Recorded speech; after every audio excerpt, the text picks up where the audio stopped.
जय हिंद दोस्त। स्वागत है आप सभी का आपके अपने परिवार एके कैंपस में।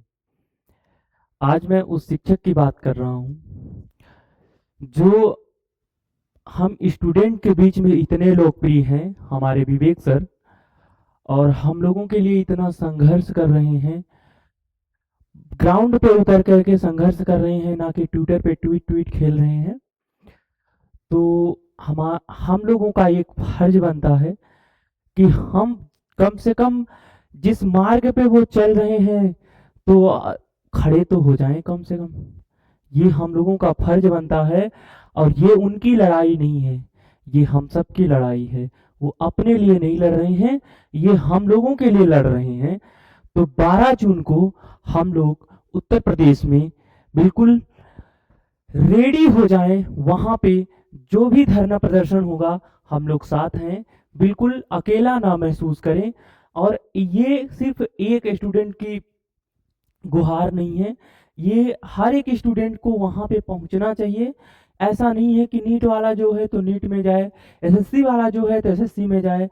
तो मुझे लगता है कि हर एक स्टूडेंट को वहां पे पहुंचना चाहिए और उस पे उनको बात करना चाहिए। तो सबसे पहले आज हम बात करेंगे कि विवेक सर के जीवन के बारे में थोड़ी सी मैं बात करूंगा ब्रीफ में।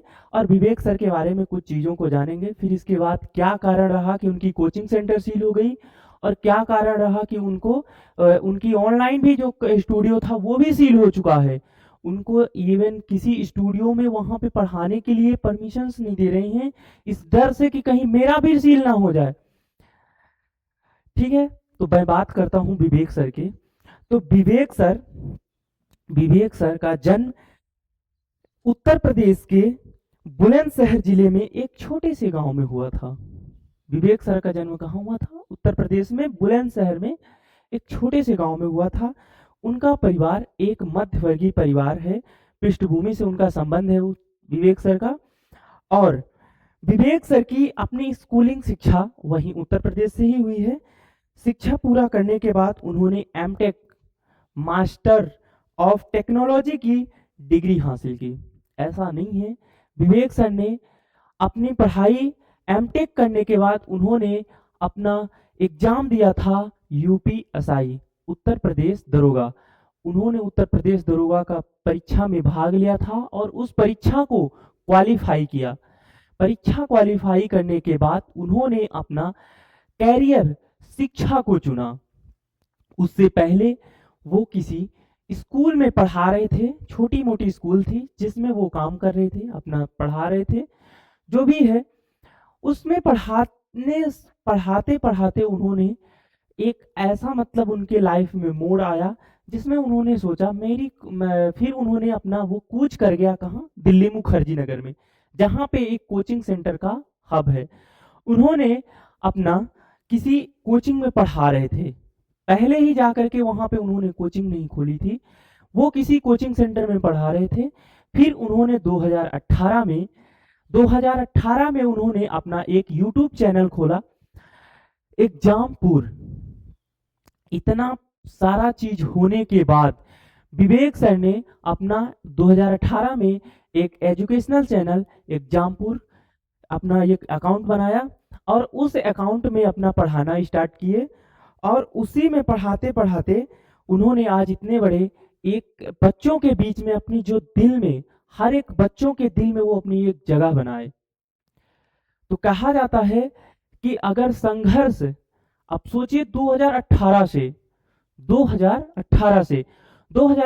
से उनकी सारी क्लासेस चल रही थी और 2018 से ही वो अपने ऑफलाइन सेंटर्स तो पहले से ही खुले थे, पर यूट्यूब चैनल उन्होंने अपना 2018 में चालू किया और मुखर्जी नगर का सफर। इसके बाद उन्होंने अपना ऑफलाइन कोचिंग खुद की, मतलब उनकी ऑफलाइन एक कोचिंग थी। ठीक है, अब मैं बात करूं उनके कि छात्रों से जुड़ाव, वे खुद को बड़ा बिजनेसमैन नहीं बताते हैं। विवेक सर अपने आप को, खुद को एक बड़ा बिजनेसमैन नहीं बताते हैं, बल्कि हमेशा एक शिक्षक और बड़े भाई, स्टूडेंट के लिए वो एक अपने बड़े भाई की तरह हैं। तो वो उस पे बात, और उनकी बात को वास्तव में, उनकी बात को एक बड़े भैया जैसे वो सुनते भी हैं। कोई भी ऐसा एग्जाम लीक नहीं हुआगा जिसमें वो खड़े हुए ना दिखाई दिए हों। यूपी पुलिस का हो, यूपी एसआई का हो, यूपी लेखपाल का हो, यूपी एसएससी जीडी का हो, कोई भी ऐसा एग्जाम हो जो जिसमें वो मतलब विवेक सर खड़े हुए ना दिखाई दें, ऐसा कोई भी एग्जाम जो पेपर लीक हुआ है उसमें खड़े ना हो, ऐसा हो ही नहीं सकता है। अब मैं बात करूं अगर कि उनकी मतलब अगर कहा जाए तो उनके पास यहाँ पे अगर डाटा है मेरे पास, तो उनके दिनचर्या के बारे में बात करूं तो विवेक सर अपना रात रात भर, हम लोग उनकी क्लास में जुड़ते थे और उनकी क्लास कुछ अटेंड करते हैं, तो उनकी क्लास में क्या है कि वो उनका मतलब रात रात भर कंटेंट को रेडी करना और फिर दिन में सुबह बच्चों के साथ आकर के उनकी वही मस्ती से पढ़ाना और सारी चीज़ों को डिलीवर करना, बच्चों तक की हर एक चीज़ को माइंड में घुसेड़ना, उनको समझाना, मतलब बहुत सारी चीज़ें हैं। ठीक है, तो दूसरी बात अगर मैं बात करूं तो विवेक सर अपनी, और सबसे पहली बात कि विवेक सर अपनी मैराथन क्लास के लिए फेमस हैं। मतलब 12-12 घंटे लगातार खड़े होकर के पढ़ा रहे हैं। मतलब एक डेडिकेशन है, बच्चों का प्यार, साथ में बच्चों का इधर से प्यार, उधर से उनका उनके प्रति भी लगाव है।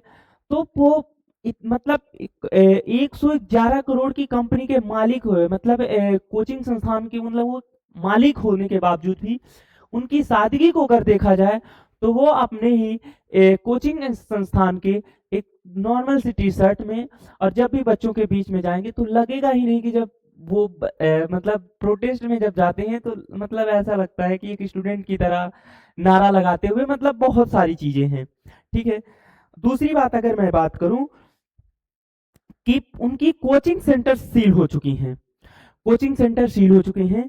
हालिया प्रयागराज सेंटर का सील होना मई 2026 में, प्रशासन हाल ही में प्रयागराज के उनके ऑफलाइन कोचिंग सेंटर को प्रशासन के द्वारा सील किए जाने के बाद उनका एक भावुक रूप सामने आया। विवेक सर ने इसलिए रोते हुए, मतलब उनका भावुक पल इसलिए नहीं आया कि उनका कोचिंग सेंटर सील हो गया, उनका भावुक पल इसलिए आया है कि उनका मतलब बच्चों का अभी एग्जाम्स, और उनको पढ़ाने का जो मतलब उनको पढ़ाते थे इस बात के लिए बिल्कुल वो निष्फिक्र हैं। वो उनको सबसे बड़ी अगर चिंता है तो उनके जो स्टाफ हैं और उनके जो स्टूडेंट हैं, वो अपने लिए अगर चिंता करते तो चुपचाप शांति से अपने घर में पड़े रहते, अपने कोचिंग में रहते, अपना एसी से जो ट्वीट करना होता तो वो कर देते और अपने अपने जगह पे पड़े रहते। लेकिन नहीं, बच्चों को अपने साथ, बच्चों के साथ खड़े हुए, और ये अपने आप में बहुत बड़ा, प्रशासन का उनके ऊपर कितना मतलब क्या झेल रहे हैं वो वही जान सकते हैं। हम लोगों को उतना अभी मैं वो चीज नहीं फील सकते हैं जो वो अभी फील कर रही हैं। उनका आर्थिक और मानसिक दबाव, उन्हें खुद सोशल मीडिया पर बताया कि अचानक हुई कार्रवाई के कारण वे भारी कर्ज में, स्टाफ की सैलरी और हजारों छात्रों को भविष्य के लेकर के मानसिक तनाव तो है ही उनके पास। दूसरी बात, उनको उनकी कोचिंग सेंटर सील करने का सोचे बहाना क्या लगा, इतने दिन से चल रही थी। अगर वो प्रोटेस्ट में नहीं जाते, अगर वो अपने कोचिंग में ही ट्वीट कर देते, अपना जो भी सोशल मीडिया अकाउंट से उसमें अपना वो पोस्ट कर देते और वो ग्राउंड पे नहीं उतरते तो उनकी कोचिंग सील नहीं होती। उनकी कोचिंग सील करने का पता है रीजन क्या बताया जा रहा है?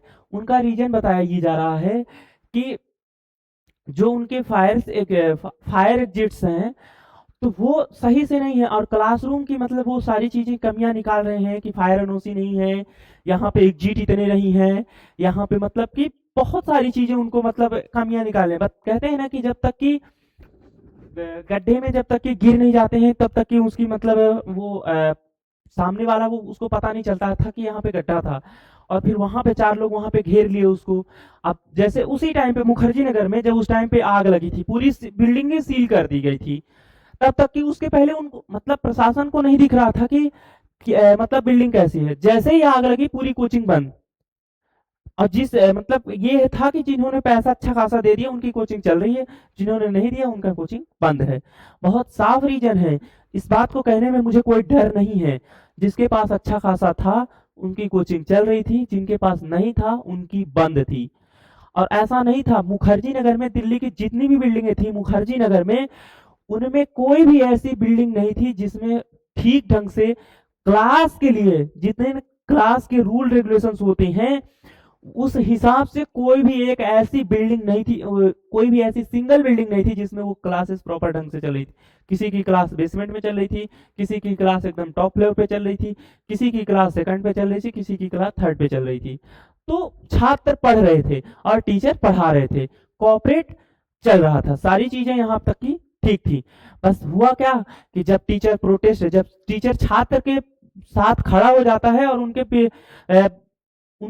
पेपर लीक या फिर किसी चीज के विरोध में खड़े हो जाते हैं, तो वो क्या उनका कोचिंग सेंटर सील कर दिया जाता है, उनके ऊपर एफआईआर कर दिया जाता है, उनको जेल में बंद कर दिया जाता है। और ये एक एग्जाम की बात नहीं कर रहा हूँ, अभी एसएससी प्रोटेस्ट हुआ था जब जंतर मंतर पे आदित्य रंजन सर को वहां पे डिटेन कर लिया गया था, कितने नहीं कष्ट सहे थे वो, विक्रमजीत सर को, प्रशांत सर को, सभी लोगों को यहाँ पे मतलब उनको मतलब कहा जाए कि ऐसा लग रहा था जैसे आतंकवादी आतंकवादी की तरह उनको मतलब घसीटते हुए ले जा रहे थे। तो मेरे देश की हालात थोड़ी सी जो है कि ये अगर कहा जाए कि पार्टी के अगर सपोर्ट में हो तो तुम अगर मतलब तुम गलत भी हो तो सही हो, उस देश के लिए सही हो, अगर तुम पार्टी के लिए गलत हो तो देश के लिए तुम गलत हो। ये मेरे देश की इस टाइम पे ये छवि हो चुकी है। तो मुझे लगता है कि अब हम सब लोगों को एक साथ खड़े होने की जरूरत है। जब तक कि हम एक साथ खड़े नहीं हो पाएंगे ना, जब तक हम लोग सारे टीचर एक साथ नहीं होंगे, एक टीचर चला गया, दूसरा टीचर अपना मौज कर रहा है, अपनी क्लासेस ले रहा है, अपनी वो मतलब वो कर रहा है, तो मुझे लगता है कि सभी टीचर को एक साथ आने की जरूरत है। और ये इतिहास गवाह है कि जब भी प्रोटेस्ट हुआ है अपना ही अपने लोगों का टांग खींचा है। धन्यवाद सभी को। बात थोड़ी बुरी लगी होगी पर ये सत्य है। धन्यवाद सभी को। Love you to all.